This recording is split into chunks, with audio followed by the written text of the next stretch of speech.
Possessing a bizarre ability that lets him eat and absorb absolutely anything, Jin is almost never intimidated by any species of monster, even if they are descendants of 2 demon kings. As long as he can swallow them, he can turn them all into nourishment for his own body. He devours them whole, then steals every ounce of power their species naturally possesses. After that, those powers are converted into one-of-a-kind skills. Deep inside the main character burns a fierce desire to become the strongest living creature. So, what kind of journey is waiting ahead for this young man? Everyone is born with at least one ability, and the main character is no exception.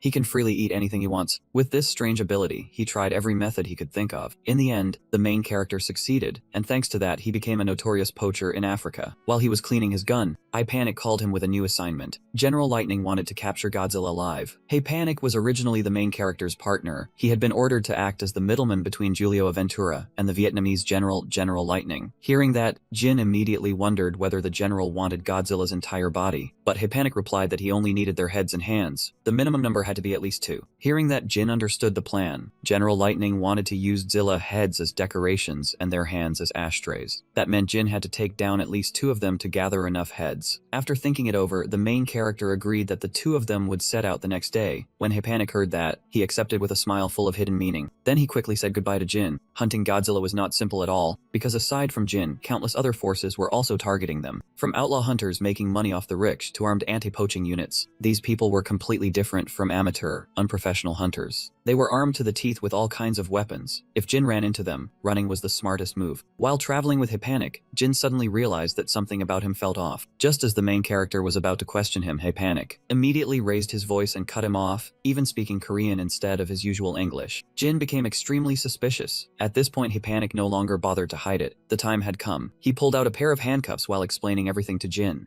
Panic had secretly been tracking the main character's footsteps for 10 whole years. Because of that, whether it was Korean, English, Japanese, or Haichung, every place Jin had ever set foot in, Panic had memorized the language spoken there. Faced with Jin's silence, Panic swiftly cuffed him and listed charge after charge, from murder, poaching, smuggling, and fraud to involvement with outlaw organizations and trafficking white powder. Inside the prisoner transport vehicle, Panic could not hide his smug satisfaction at finally catching the main character. Jin stared at him with murderous eyes and asked directly about this mission. It turned out General Lightning was only a fake excuse. Panic was the one who had set the trap. He admitted it without hesitation. It had taken him 3 months just to get close to Jin, then another 3 months to win his complete trust. He even told himself he had to keep acting for the rest of his life. If this prisoner transfer were ever made into a movie, he deserved to win an Oscar. Just as Panic was getting excited, he received a call. The person on the other end reported that 2 moons had appeared in the sky. Before Panic could even recover from the shock, the smoothly moving vehicle suddenly began shaking violently. Unlike everyone else's panic, Jin remained completely calm. The reason he had entered the world of poaching was because he possessed the ability to eat anything, then transform using the power of whatever he had digested. Blue veins bulged across Jin's body. His teeth changed into shark teeth. His skin turned into tough pangolin scales. He was an internationally wanted criminal born in Korea. For money, Jin threw himself into every kind of crime, from sending people to the afterlife, to smuggling, fraud, and countless other offenses. He became infamous for using the money he earned to hunt rare beasts all over the world, then eat them. Because of that, the underworld gave him the nickname Beast Dealer. Panic and his lackeys in the car instantly went pale when they saw Jin's grotesque form after that horrifying transformation. The whole group trembled, yet they still forced their voices steady and tried to threaten the protagonist, hoping to hide the terror surging inside them. Cornered, they had no choice but to pull out the weapons hidden on their bodies, trying to finish him off right there. But with a single swipe of his claws, he tore them all apart and ended their lives in an instant. No one understood why this young man had devoured countless beasts, then slid into becoming a notorious poacher who had been eating animals for years. His blood-red eyes bore down on Panic, and he coldly asked if the man had any last words before he died. Panic was sweating buckets as he stared at the massive body in front of him, but he still stubbornly cursed him as a damn monster, and of course, his ending was anything but pretty. In the blink of an eye, the protagonist sent him straight to the afterlife. The driver heard a strange noise behind him and grew suspicious, but before he could say a word, that enormous hand had already grabbed him, and naturally, this guy's ending was not a happy one either. The car lost control and slammed straight into a tree, taking severe damage on the spot. He stepped out of the car in tattered clothes, his entire body stained with crimson blood. When he lifted his eyes toward the sky, the young man froze when he saw 2 moons hanging side by side high above him. He immediately understood that he had been brought somewhere that did not belong to Earth, a completely unfamiliar otherworld. In this land, countless creatures possessed mysterious skills within their bodies. They were collectively known by one name, monsters. Some monsters had forms similar to animals found on Earth, from From buffaloes and snails to dragons, he closed the book and looked down with interest at the creature lying at his feet. He quickly transformed, dealt with it in an instant, and resolved to rise as the strongest being in this other world. Memories rushed back, and he recalled the moment his own teammate stabbed him in the back. Then he was captured and escorted away by international police. But the scene that appeared before him after he stepped out of the prisoner transport was two moons hanging in the same sky, and the young man instantly realized this was no longer Earth. He thought to himself that being thrown into this place might not be so bad after all, because Panic had once exposed a whole string of his crimes, and because of that chain of sins, the protagonist was hunted relentlessly by Giulio Ventura, the United Nations, the police, and all kinds of other organizations. So here, the young man might finally get a little peace. While he was lost in thought, he suddenly noticed that a pack of wolves had silently surrounded him. He could not help but let out a curse. He had assumed wild beasts were smart enough to know which enemies they should avoid, but apparently that was not the case. The young man's razor-sharp gaze locked onto the fiercest-looking wolf in the pack. He realized at once that it was the leader commanding the entire pack. The alpha wolf immediately growled, signaling its kin to rush in and attack the protagonist all at once. Even so, he did not panic at the wolf's speed. In a flash, he transformed, his head becoming that of a ferocious tiger while his body took on the shape of a wolf. The wolves, so vicious just a moment earlier, saw this bizarre sight and instantly lost their nerve, their legs all veering off in different directions. Even the alpha wolf was left gaping in shock. They intended to let him go, but this young man was not that generous, and in a blink his body shifted behind the alpha. In the very next instant, the wolf leader was mercilessly taken down by the protagonist. Its fangs flew from its jaws, and blood splattered across the ground. When the remaining wolves saw their leader fall, their earlier momentum vanished completely. They tucked their tails and bolted for their lives. This became his first meal in the otherworld. He tried to use the tiger's sharp teeth to tear apart the prey, but it did not work, and seeing that, the young man immediately turned into a hippopotamus to deal with the stubborn meal. After eating his fill, the protagonist began to ponder the strange things about this land. He had to borrow a hippo's jaws just to peel off the wolf's hide, and if he wanted to eat its meat, he had no choice but to form shark teeth. This was clearly not ordinary animal hide. He grew even more puzzled by how terrified the wolves were of his roar, since science showed that a roar could make muscles tremble and lock up. But when this young man roared, the wolves immediately froze in place, whereas under normal circumstances, predators like wolves should only be startled for a brief moment when hearing a roar. Jin hesitated for a moment, his gaze lifting toward the two moons hanging in the unfamiliar sky. This was clearly another otherworld entirely, so would anything the main character knew from Earth still be useful here? During the full week he spent in this fantasy forest, he hunted and absorbed countless strange creatures hidden deep among the trees, from a gigantic bear with forelegs as thick as temple pillars, to a snake with unknown venom, and even a deer with antlers as sharp as blades. Most of the monsters here resembled animals from Earth, except for a few bizarre traits unique to each one. He continued the hunt, guessing that this place might have some kind of technology, or a system, completely different from anything he knew, and the answer would be waiting somewhere along this journey. After transforming, the young man quickly discovered traces of humans nearby. He wanted to squeeze more information out of that stranger. He reached out with his enormous hand, trying to call the other person closer. The ability to copy a body part from something he had absorbed was not actually that overpowered. It had clear limits. If he wanted to transform, it had to be the same type of body part. The main character could turn his hand into a bear claw, but he could not turn it into a crocodile jaw. He also could not use body parts from species like lobsters, because their body structures were far too different from humans. On top of that, he could not stack multiple body parts at the same time. Since he was borrowing a hawk's head, there was no way he could speak human language. As for the man he had just touched, the moment he saw this grotesque body, he panicked and let out a shrill scream. He scrambled away from the main character in terror, babbling in some strange language as he ran, but he did not manage to escape. The deer with razor-sharp antlers that Jin had just transformed into quickly pierced straight through him, ending his life. After clearing the obstacle, the deer stretched its legs and vanished into the distance. He returned to his original form and stood there in silence, staring at the man lying motionless as blood spread across the ground. With his last breath, the man uttered a sentence in a language the main character could not understand at all. He could not save him, and honestly, he had no real reason to save him either. He badly needed information about this world, but because of the language barrier, reviving the man would be pointless. Instead, he came up with another method. Taking information from a dead man turned out to be much easier. With his absorption ability, the main character could swallow the man's entire brain and receive all of his memories. He successfully grasped the language of this world. Thanks to the man's death, he even picked up an unexpected prize. It was an illustrated monster guide that the man had been carrying with him. For example, an adult golden dire wolf was 2 meters long, weighed about 120 kilograms, and possessed a powerful tearing bite and a fearsome roar. Thanks to the book, this young man gained a clear understanding of the monsters here, and how this fantasy world functioned, achieving something he had never managed back on Earth. 1 month month later, the main character was still relentlessly pushing forward on his leveling journey. He stared at Zhou's head, absorbed in studying the regeneration ability of this species. Zhou could restore its brain in only a month, even after being torn into 100 pieces. That detail was not recorded in the book, and he had not expected this monster to be so impressive. He used his transformed arm to dig out whatever was hidden deep beneath the skull. A strange blue fluid was flung by the main character, splashing across the face of that head. It made the thing shriek noisily. Hearing Zhou scream, he simply burst into delighted laughter. He still had not determined the tolerance limit of its skin, or how hot the flames had to be before he could peel it off. How intense did the heat have to be before the skin burned? Could it resist acid? How many times could its regeneration activate before reaching its limit? There were still countless things left to verify.